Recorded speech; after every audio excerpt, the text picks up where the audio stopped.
Hello दोस्तों, आज की इस वीडियो में हम बात करने वाले हैं पॉलिटिकल साइंस क्लास 11th के इंडियन कॉन्स्टिट्यूशन के जो चैप्टर 2 है, राइट्स इन इंडियन कॉन्स्टिट्यूशन।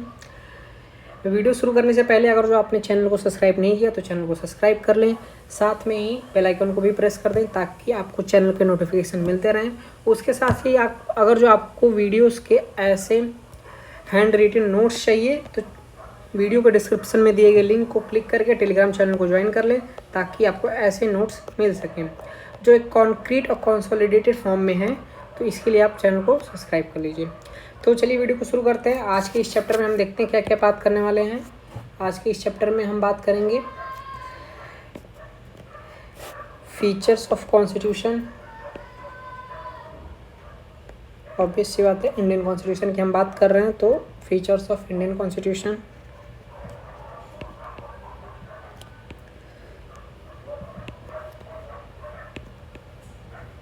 पहले चैप्टर में हमने कुछ चीज़ों को कवर किया था जिनमें से हमने कॉन्स्टिट्यूशन की हिस्ट्री देखी थी और कॉन्स्टिट्यूशन क्यों ज़रूरी था।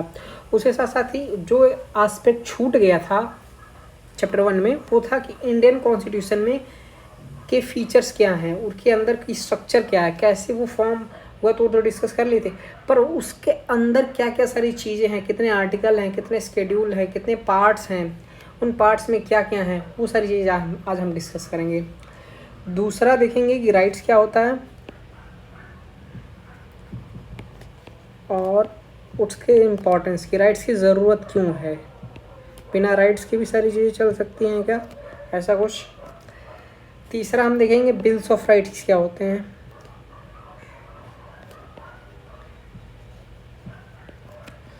चौथा देखेंगे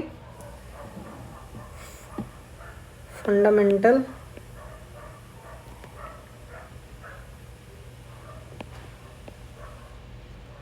राइट्स इन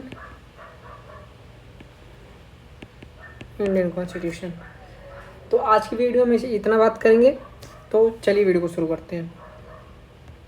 पहला,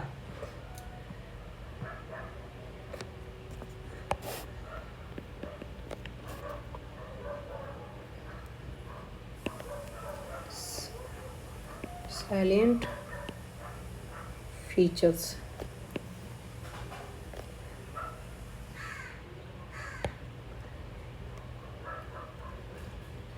जैसा आप सभी को पता है, कॉन्स्टिट्यूएंट असेंबली फॉर्म हुई थी और कैबिनेट मिशन प्लान के थ्रू फॉर्म हुई थी, और पहली जो सेशन उसने की थी 9 दिसंबर 1946 में की थी। उसके बाद पूरे 2 साल 11 महीने 18 दिन लगा के कॉन्स्टिट्यूशन हमारा फ्रेम हुआ था और ये 26 नवंबर 1949 को कम्प्लीटली फॉर्म हो चुका था और ये अपने मेंबर्स के द्वारा साइन कर दिया गया था। और उसके साथ साथ ये 26 जनवरी 1950 में इनेक्ट हो गया था, यानी फॉर्मली लोग इसको कंट्री पे इन्फोर्स कर दिया गया था।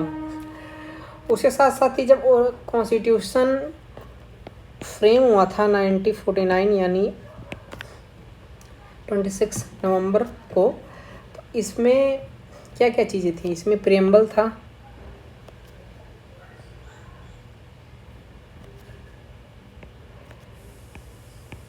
$395 395 आर्टिकल्स थे। इन आर्टिकल को पार्ट में डिवाइड किया गया है जो टोटल 22 पार्ट्स हैं, यानी इन्हीं को 22 पार्ट में डिवाइड कर दिया गया है। और इसी के साथ साथ 8 स्केड्यूल थे।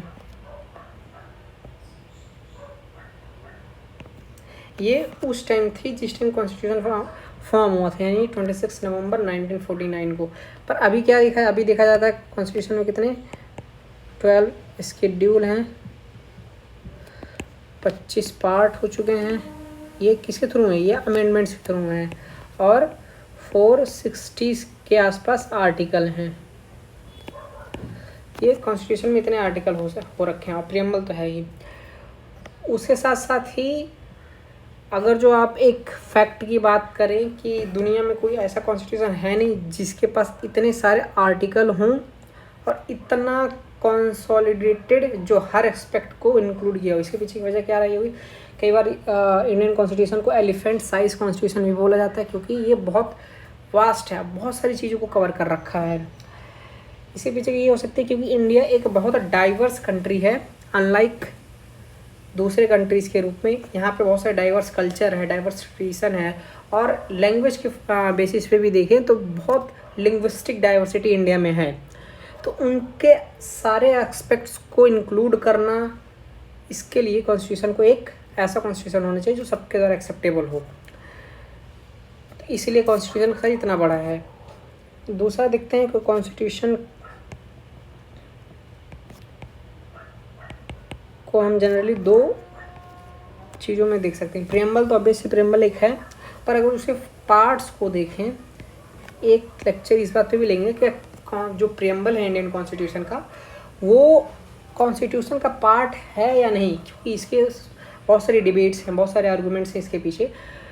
और कुछ कॉन्स्टिट्यूशनल जजमेंट यानी कोर्ट का, सुप्रीम कोर्ट का जजमेंट है और इंटरप्रिटेशन है कि जो ये डील करता है कि क्या कॉन्स्टिट्यूशन प्रेम्बल है वो कॉन्स्टिट्यूशन का पार्ट है या नहीं है।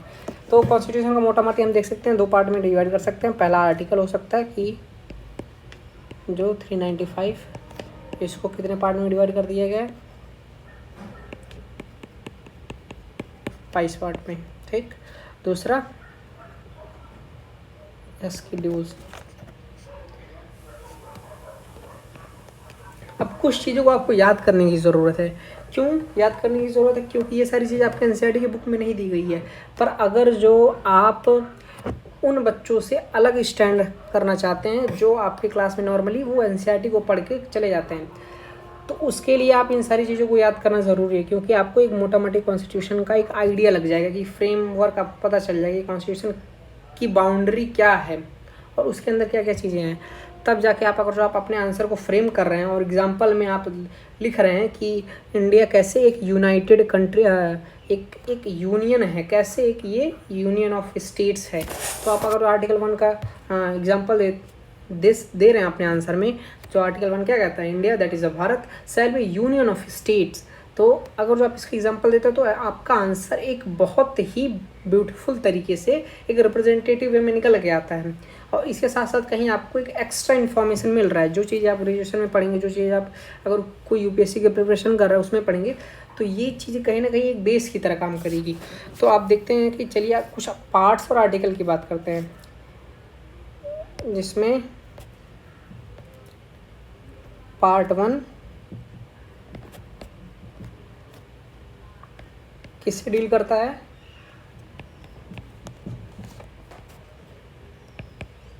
Union and it's territory.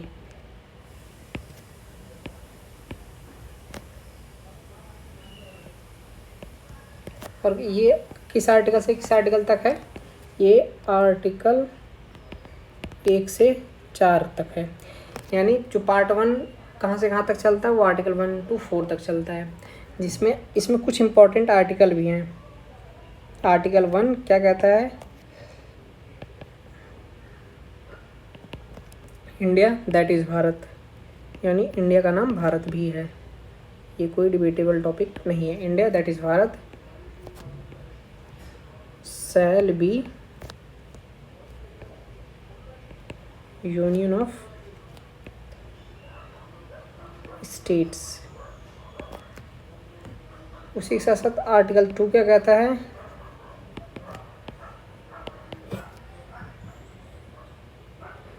Admission और establishment of new state. Article 2 ये कहता है कि कैसे कोई न्यू स्टेट, यूनियन टेरिटरी की बात अभी नहीं करी जा रही है, कैसे क्या क्या प्री रिक्विजिट्स होंगी, कैसे उसको क्या क्या बेसिस होंगे, वो आर्टिकल 2 डील करता है कि कैसे कोई एक स्टेट को इस्टेब्लिश किया जाए, कैसे एक एडमिशन को किसी एक स्टेट को इस्टेब्लिश किया जाए। आर्टिकल 2 में बात की जाती है, यूनियन टेरिटरी से नहीं, अभी सिर्फ स्टेट की बात की जा रही है। सेम आर्टिकल 3 क्या कहता है?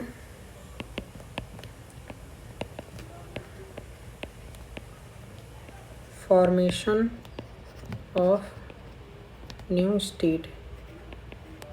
इसके अंदर ये डील की जाती है कि कैसे कोई स्टेट फॉर्म होगा, यानी किसकी कंसेंट की रिक्वायरमेंट है, कैसे वो सिटीजन गवर्नर के पास जाएगा, फिर गवर्नर कैसे प्रेसिडेंट को रेफ़र करेगा, ये सारी चीज़ें इसमें आर्टिकल 3 में डिस्कस करते हैं।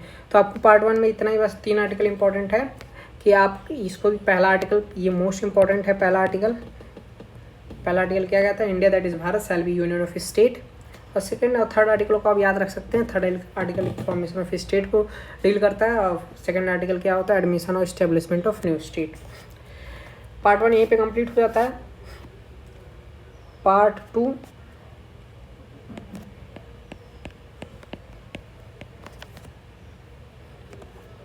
सिटीजनशिप से डील करता है कि कौन इंडिया का सिटीज़न होगा, कौन इंडिया का सिटीज़न नहीं होगा। और इसके अंदर पहला जो पार्ट था उसमें 4 आर्टिकल थे, आर्टिकल 1 to 4। तो इसमें 5 से 11, ये आर्टिकल 5 से 11 सिटीजनशिप के होंगे। अब सिटीजनशिप में इसमें बहुत सारे एक आर्टिकल इससे डिस्कस करता है कि पार्टीशन के टाइम कौन सिटीज़न होगा। जैसे पार्टीशन के बाद जो इंडिया में रह गए थे वो तो पार्टीशन सिटीजन होंगे ही।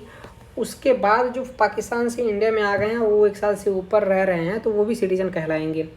उसके साथ साथ ही अगर जो किसी के माँ बाप इंडिया के सिटीज़न हैं तो उसके जो बच्चे होंगे वो भी सिटीज़न हो जाएंगे। इसके साथ साथ ही इंडिया एक चीज़ों को और फॉलो करता है, वो होता है सिंगल सिटीजनशिप।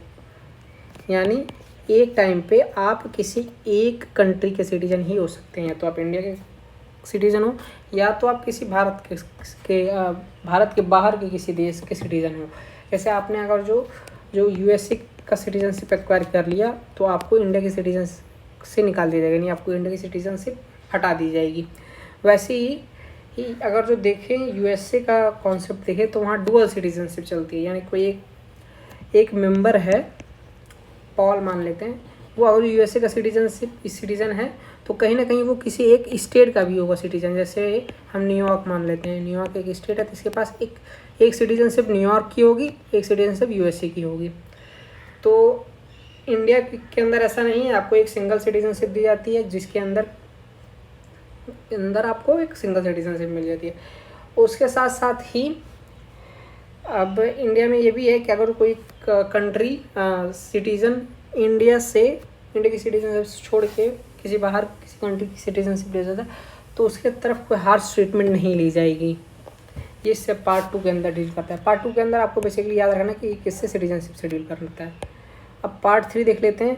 पार्ट 3 सबसे क्रूशियल अगर जो मेरे हिसाब से माना जाए तो है, क्योंकि ये फंडामेंटल राइट्स से डील करता है।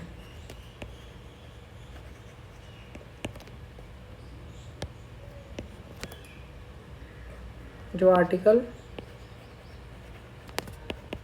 12 to 35। अब इसको हम लेटर में डिस्कस करेंगे कि किन किन आर्टिकल में क्या क्या चीज़ें हैं, कितने फंडामेंटल राइट्स हमारे स्टार्टिंग में थे, किस अमेंडमेंट के थ्रू किस फंडामेंटल राइट को हटा दिया गया, फंडामेंटल और लीगल राइट्स में क्या डिफरेंस है, ये हम देखेंगे बाद में। पार्ट 4 क्या है, फंडामेंटल, ये है डीपीएसपी का, यानी डायरेक्टिव प्रिंसिपल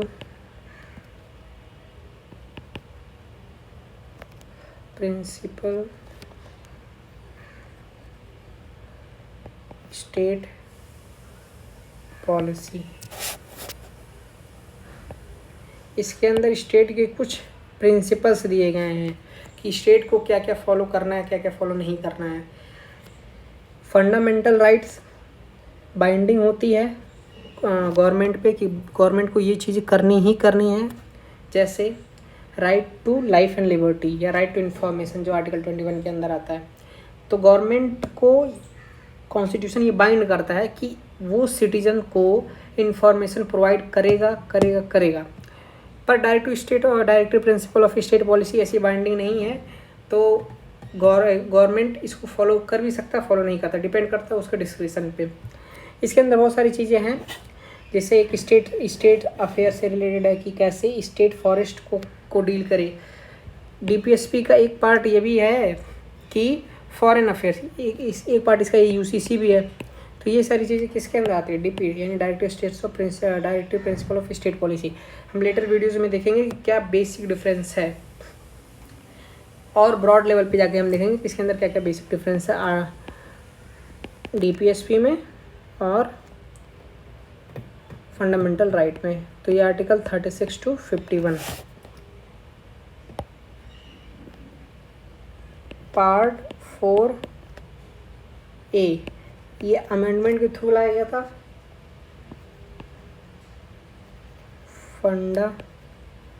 ये इमरजेंसी के टाइम लाया गया था। फंडामेंटल ड्यूटीज़ लास्ट वाले चैप्टर में हमने डिस्कस किया। फंडामेंटल ड्यूटीज़ का किसके कॉन्स्टिट्यूशन से उठाया गया, तो वो रशियन कॉन्स्टिट्यूशन से उठाया गया था। इसमें एक ही आर्टिकल आता है, आर्टिकल 51A। इसमें 11 फंडामेंटल ड्यूटीज़ हैं करंट में, और इसको अमेंडमेंट के थ्रू लाया गया था। 42nd अमेंडमेंट, अगर मैं सही से याद कर पा रहा हूँ तो 42nd अमेंडमेंट के थ्रू लाया गया था। और part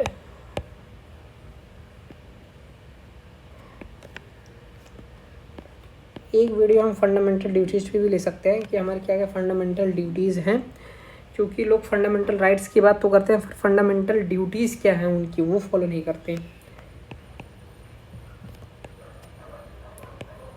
union government,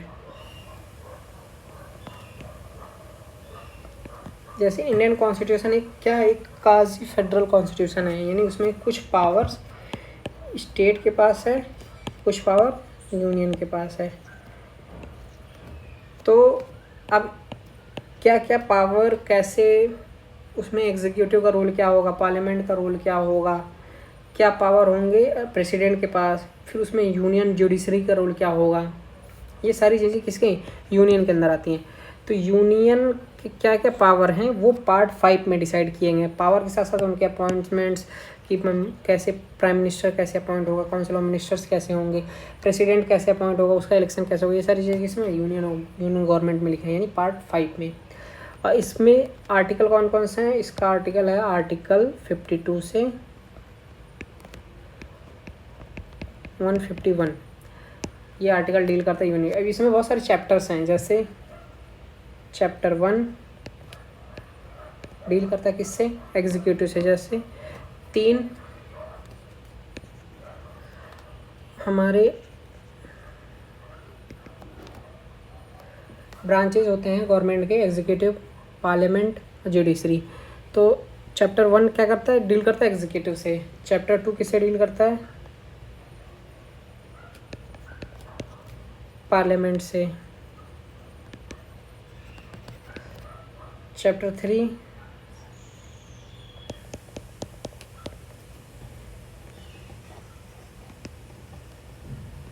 legislative power of president, कि प्रेसिडेंट के लेजिस्लेटिव पावर क्या क्या हैं, क्योंकि फाइनल मैटर किसका करता है, फाइनल कोई भी बिल अगर जो लेजिस्लेचर पास करता है तो फाइनल कंसेंट के लिए किसके पास जाता है, प्रेसिडेंट के पास ही जाता है। चैप्टर 4 क्या है, द यूनियन जुडिशरी, यानी सुप्रीम कोर्ट का चीफ जस्टिस कौन होगा, उसके अपॉइंटमेंट से क्या क्या अपॉइंटमेंट उसकी कैसे होगी, उसका रोल क्या होगा, उसके पावर्स क्या क्या होंगे, वो सारी इसमें चैप्टर 5 में है, 4 में है, पार्ट 5 में। और चैप्टर 5 किससे डील करता है, कंट्रोलर एंड ऑडिटर जनरल,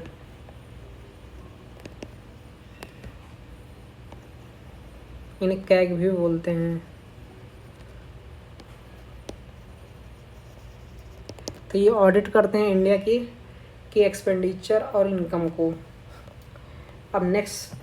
अब यूनियन की बात कर गई तो नेक्स्ट इस पार्ट जो होगा वो गवर्नमेंट से, स्टेट गवर्नमेंट से होगा, यानी पार्ट 6।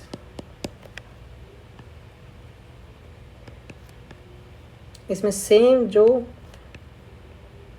ऊपर जैसे ऊपर चैप्टर्स में हमने एग्जीक्यूटिव की बात की, तो वैसे वहाँ पे यहाँ पे भी स्टेट एग्जीक्यूटिव होगा, फिर स्टेट लेजिस्लेचर होगा, स्टेट लेजिस्लेचर की पावर क्या होगी, फिर गवर्नर क्या होगा, फिर स्टेट के अंदर जो जुडिशरी होगी, स्टेट के अंदर यानी हाँ ये क्या बोलते हैं डिस्ट्रिक्ट कोर्ट हो गया या सेशन कोर्ट हो गया, ऐसे ये सारी चीज़ क्या स्टेट गवर्नमेंट के अंदर आएगी। और इसके जो आर्टिकल हैं वो आर्टिकल 152 to 237। हम इसमें सिर्फ इम्पॉर्टेंट पार्ट्स और इम्पॉर्टेंट आर्टिकल को ही डिस्कस कर रहे हैं। तो इसके बाद जो नेक्स्ट इम्पॉर्टेंट पार्ट है वो है पार्ट 8। वो किससे बात करता है? यूनियन टेरिटरी से। यूटीज़ हैं इंडिया में करंट टाइम 8 यूटीज़ हैं, तो उनका फॉर्मेशन कैसे होगा, कैसे किस यूनियन टेरिटरी के पास अपना लेजिस्लेचर होगा, किस यूनियन टेरिटरी के पास अपनी लेजिस्लेचर नहीं होगी। क्योंकि आप देखेंगे कि पौंडीचेरी एक ऐसा यूटी है और प्लस दिल्ली कि इन दोनों के पास अपना क्या है, इन दोनों के पास अपना लेजिस्लेचर है यूटी होने के बाद भी, बाकी और यूटीज़ के पास अपना लेजिस्लेचर नहीं है। तो कैसे किसी यूटीज़ का फॉर्मेशन होगा, उसके पावर्स क्या क्या होंगे, वो सारी चीज़ें का इसके वो सारी चीज़ें यूनियन टेरिटरीज़ के अंदर आती हैं। और इसका जो आर्टिकल होगा वो क्या होगा? Article 239 to 242। इसके बाद आता है पार्ट 9। ये सबसे इम्पोर्टेंट है पंचायत से। 1992 अगर जो मैं सही से याद कर पा रहा हूँ, तो डेट मुझे भी क्लियर याद नहीं, पर शायद आई गेस 1992 ही था। पर 73rd और 74th अमेंडमेंट से पहले, यानी 73rd और 74th कॉन्स्टिट्यूशनल अमेंडमेंट से पहले जो इंडिया का कॉन्स्टिट्यूशन था वो सिर्फ 2 टायर्स ऑफ गवर्नमेंट में था, यानी एक यूनियन गवर्नमेंट थी, एक स्टेट गवर्नमेंट थी। इसके बाद एक और गवर्नमेंट ऐड हुई जो इंडिया के फेडरलिज्म को और सपोर्ट करता है, वो था लोकल गवर्नमेंट। तो उसको पार्ट 9 में ऐड किया गया जो डील करता है पंचायत से, यानी पंचायत। और इसके आर्टिकल क्या क्या हैं?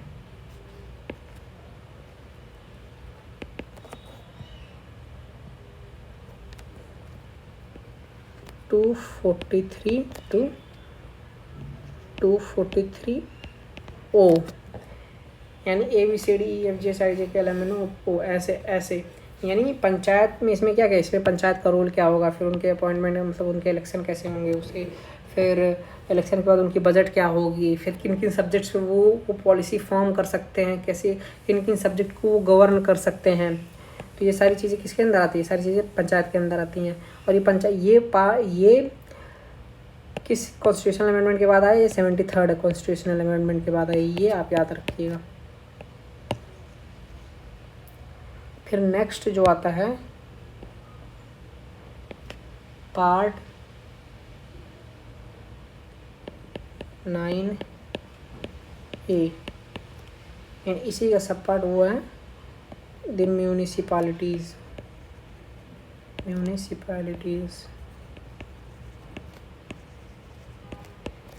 सेम वही, ये किन किन सब्जेक्ट्स पे पॉलिसी फॉर्म कर सकते हैं, इनकी बजट क्या होगी, फिर इनके कौन कौन ऑफिसर्स होंगे, फिर इलेक्टेड मेंबर्स कौन होंगे, उनका इलेक्शन कैसे होगा, ये सारी चीज़ें किससे डील करती है? या सब चीज़ें पार्ट 9A से डील करती हैं। और इसका जो आर्टिकल होगा वो क्या होगा?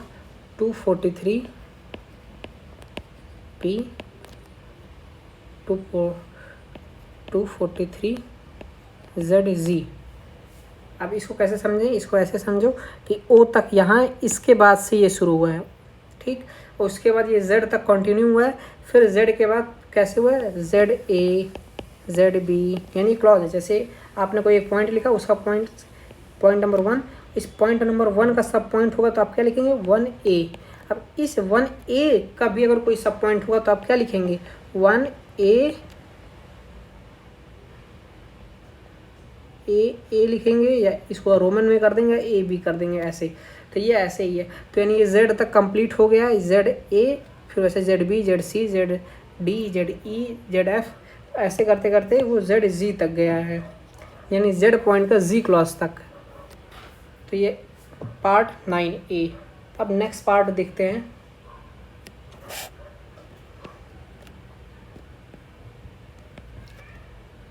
पार्ट 15। आजकल इलेक्शंस काफ़ी चल रहे हैं, तो पार्ट 15 किससे डील करता है? इलेक्शंस से डील करता है कि election officer, chief election commissioner कौन होगा, फिर इलेक्शन के रोल क्या क्या होंगे, फिर कितने टाइम में इलेक्शन कराना होगा, ये सारी चीज़ें, उनके इलेक्शन के नॉमिनेशंस, फिर रिटर्निंग ऑफिसर कौन होगा, फिर वो एलिजिबल वोटर कौन होगा, ये सारी चीज़ें किससे डील करती है? सारी चीज़ें पार्ट 15 और आर्टिकल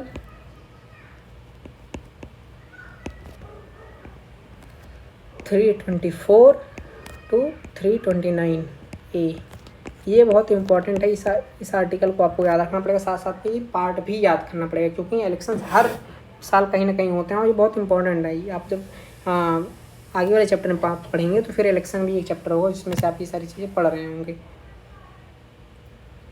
उसके बाद पार्ट 17। पार्ट 17 किससे डील करता है? Official language. आपने देखा होगा कि जो एक्ट, जो बिल, जो अमेंडमेंट कॉन्स्टिट्यूशन में पास की जाती हैं वो एक स्पेसिफिक लैंग्वेज में होती है, चाहे वो इंग्लिश में होगी, चाहे वो हिंदी में होगी, हाँ, या उर्दू में हो। तो वो कौन सी लैंग्वेज, पूरे ड्राफ्ट को किस लैंग्वेज में फॉर्मुलेट होगा, वो डिसाइड करता है ये ऑफिशियल लैंग्वेज। तो इसके अंदर 22 ऑफिशियल लैंग्वेज है। स्टार्टिंग में 12 ऑफिशियल लैंग्वेज थी, पर अभी 22 ऑफिशियल लैंग्वेज हैं। तो कॉन्स्टिट्यूशन ये बताता है कि कौन कौन से लैंग्वेज ऑफिशियल हैं, यानी ऑफिशियल पर्पस के लिए किन किन लैंग्वेज का इस्तेमाल किया जा सकता है। एक चीज़ और, लोगों को लगता है इंग्लिश ऑफिशियल लैंग्वेज का पार्ट है, पर नहीं, इंग्लिश ऑफिशियल लैंग्वेज का पार्ट नहीं है। इसमें सिर्फ मैक्सिमम इंडियन लैंग्वेज और एक दो नेपाली जैसे हो गया, शायद वो भी इंक्लूड है। तो ये आर्टिकल 343 to 351 डील करता है। उसके बाद पार्ट 17 था ये। पार्ट 18 ये इमरजेंसी के प्रोविज़न से डील करता है।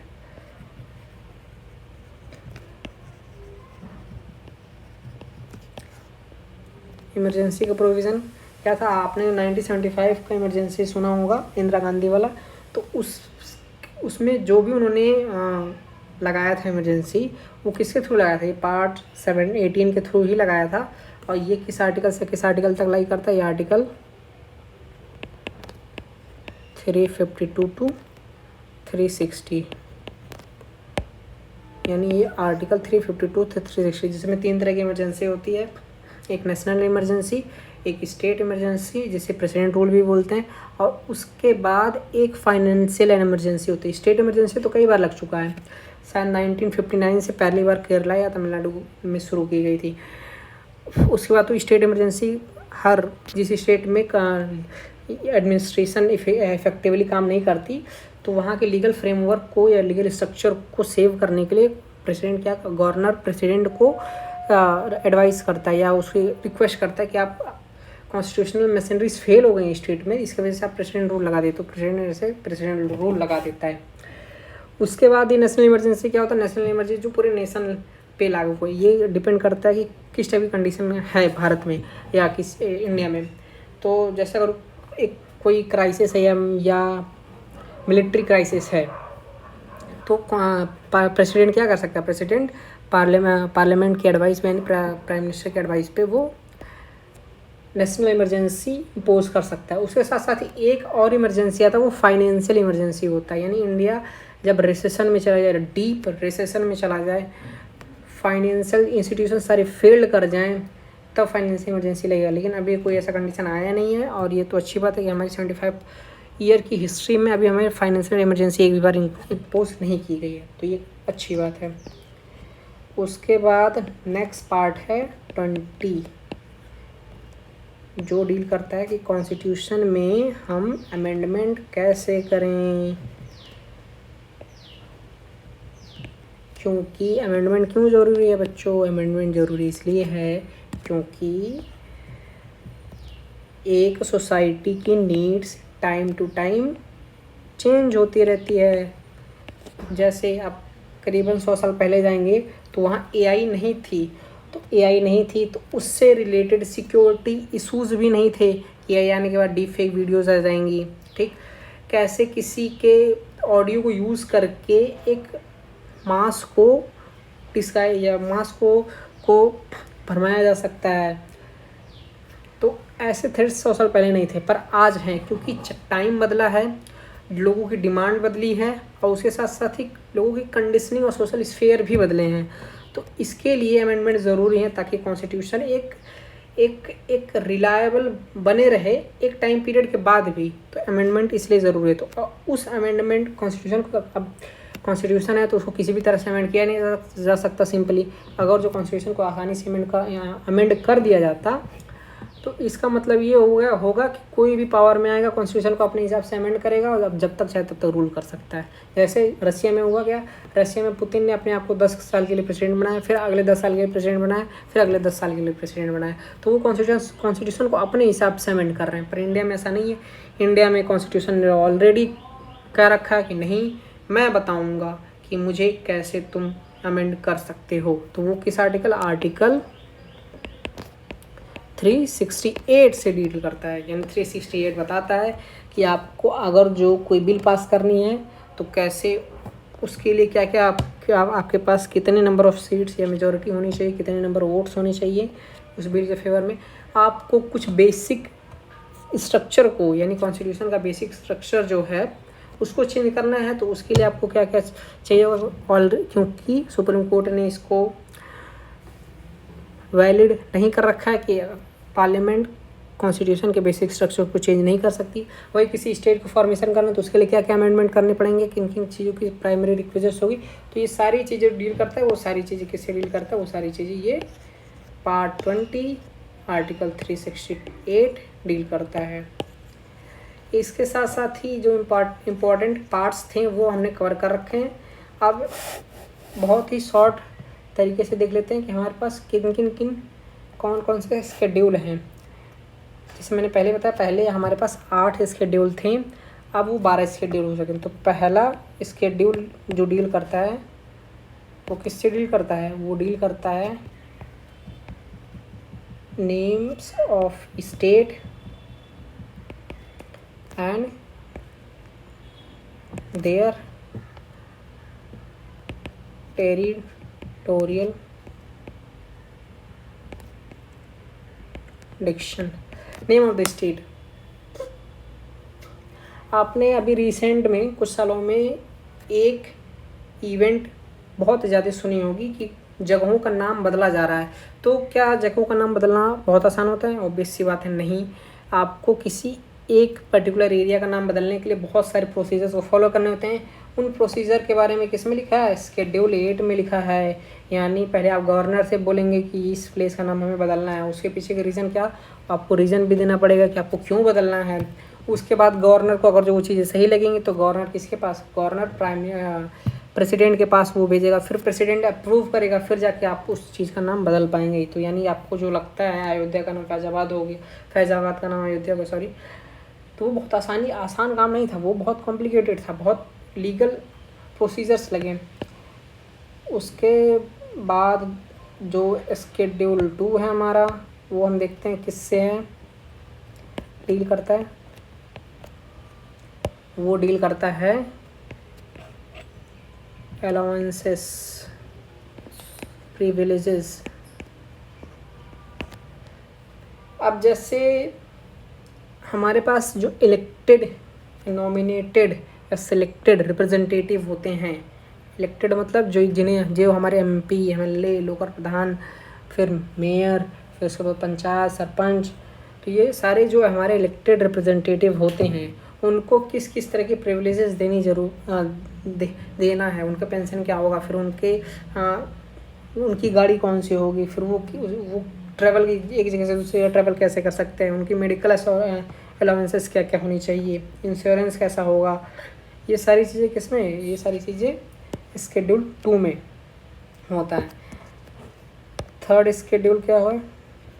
थर्ड है हमारा ओथ। ये बहुत इम्पोर्टेंट है क्योंकि आपने जैसे ही देखा होगा प्राइम मिनिस्टर बनते हैं तो वो क्या लेते हैं, वो एक शपथ लेते हैं कि मैं भारत का प्रधानमंत्री, मैं नरेंद्र मोदी या कोई भी भारत की अखंडता और एकता को अक्षुण्ण रखूँगा। तो ऐसे जो ओथ होता है वो लिया जाता है, पर ओथ का स्ट्रक्चर क्या होगा वो इससे डील करेगा। सेम प्राइम मिनिस्टर ओथ कैसे लेंगे, मेंबर ऑफ पार्लियामेंट ओथ कैसे लेंगे, मेंबर ऑफ लेजिस्लेटिव असेंबली या लेजिस्लेटिव काउंसिल ओथ कैसे लेंगे, स्पीकर का ओथ क्या होगा, चीफ जस्टिस ऑफ इंडिया का ओथ क्या होगा, प्रेसिडेंट का ओथ क्या होगा। तो वो ओथ जो होगा वो ओथ का जो स्ट्रक्चर होता है वो शेड्यूल 3 में होता है। और अगर जो देखें एक और यानी 7th, ये बहुत इम्पॉर्टेंट है। जब आप फेडरलिज्म की बात करते हैं तो फेडरलिज्म का मतलब होता है कि कैसे सब्जेक्ट्स यानी जिन जिन सब्जेक्ट्स पे गवर्नमेंट काम करेगी वो स्टेट ज़्यादा काम कर रही है उस पर या यूनियन, यानी पावर किसके हाथ में है। तो डिस्ट्रीब्यूशन ऑफ पावर की बात, तो 7 शेड्यूल क्या करता है, वो डिस्ट्रीब्यूशन ऑफ पावर की बात करता है। ये वेरियस लिस्ट की बात करता है जिसमें से union list, state list, current list, ये 3 लिस्ट की बात करता है। जिसमें से कुछ सब्जेक्ट ऐसे लिस्टेड हैं जो सिर्फ यूनियन ही उस पर पॉलिसी बना सकते हैं। जैसे हमारा क्या हो गया, हमारा कम्युनिकेशन हो गया, हमारा फॉरेन हो गया, हमारा डिफेंस हो गया। तो इन सारी चीज़ों पे यूनियन अपनी पॉलिसी बनाएगी। वहीं स्टेट जैसे एजुकेशन हो गया, आप देखेंगे इसी की वजह से हर स्टेट के पास अपना बोर्ड है। यूपी बोर्ड है, सीबीएसई बोर्ड, सीबीएसई क्या सेंटर का हो गया, आईसीएसई बोर्ड है, आईसीएसई तो यूनियन लेवल टाइप का ही हो गया, तमिलनाडु बोर्ड है, मध्य प्रदेश बोर्ड है, राजस्थान बोर्ड है, बिहार बोर्ड है। तो ये सारे क्या हैं, ये स्टेट के सब्जेक्ट है। फॉरेस्ट भी क्या होता है, स्टेट का सब्जेक्ट होता है। पुलिस क्या, स्टेट का सब्जेक्ट है। और उसके अलावा कुछ सब्जेक्ट्स ऐसे होते हैं जो कंकरेंट लिस्ट में होते हैं जिसमें स्टेट और यूनियन दोनों मिलके बना सकते हैं। जैसे एजुकेशन एक बहुत अच्छा एग्जांपल है। पर अगर जो किसी एक ऐसा सब्जेक्ट पे, जैसे मान चले एजुकेशन पे यूनियन ने भी कोई पॉलिसी बनाई और स्टेट ने भी कोई पॉलिसी बनाई और दोनों पॉलिसी कॉन्फ्लिक्ट कर रही है एक दूसरे से, तो ऐसे केस में यूनियन की पॉलिसी क्या होगी, यूनियन की पॉलिसी को हम ज़्यादा तवज्जो देंगे कि यूनियन की पॉलिसी को हम मैटर करेंगे, वहाँ स्टेट की पॉलिसी नल एंड अवॉइड हो जाएगी। उसके बाद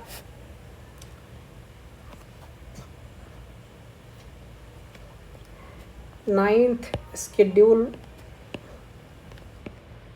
इसकी इम्पोर्टेंस पहले थी पर अब उतनी इम्पोर्टेंस नहीं रहेगी।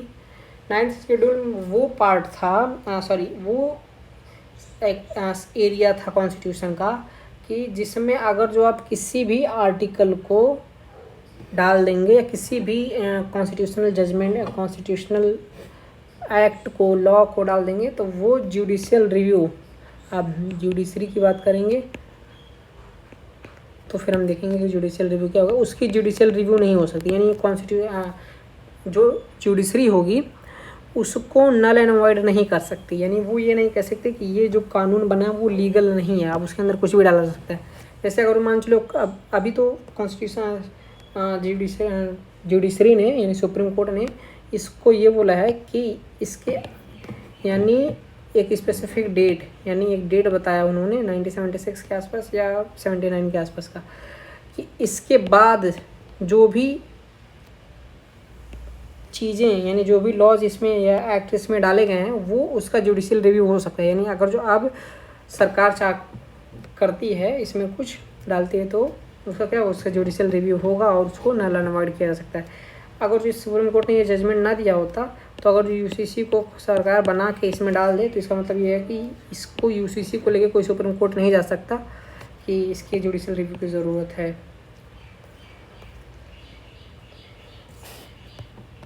नेक्स्ट 2-3 है 10th शेड्यूल जो बात करता है एंटी डिफेक्शन लॉ से। एंटी डिफेक्शन लॉ क्या है? एंटी डिफेक्शन लॉ सिंपल से है कि जैसे कोई एक मेंबर ए पार्टी से है और वो किसी बी पार्टी में जाना चाहता है, तो अगर जो वो जा रहा है तो उसकी क्या सदस्यता, यानी अगर वो किसी एक पार्टी का मेंबर है तो उसकी मेंबरशिप कैसे ख़त्म होगी, उससे रिलेटेड है कि कैसे उसकी मेंबरशिप ख़त्म होगी। दूसरा next 11th schedule. 11th schedule क्या भी हमने बात की पंचायत की, कैसे 73rd अमेंडमेंट के बाद पंचायत आता है। 11th शेड्यूल किससे? पंचायत से बात करता है। इसके पास कितने सब्जेक्ट मैटर हैं? 29 मैटर हैं। 12th शेड्यूल बात करता है म्यूनिसिपालिटीज से, और इसके पास कितने मैटर्स हैं? 18 मैटर्स हैं। तो ये कुछ इम्पोर्टेंट्स हमारे कॉन्स्टिट्यूशन की स्ट्रक्चर हुए। तो आज की वीडियो में इतना ही बस, और बाकी चीज़ें हम नेक्स्ट वीडियो में डिस्कस करेंगे। Thank you.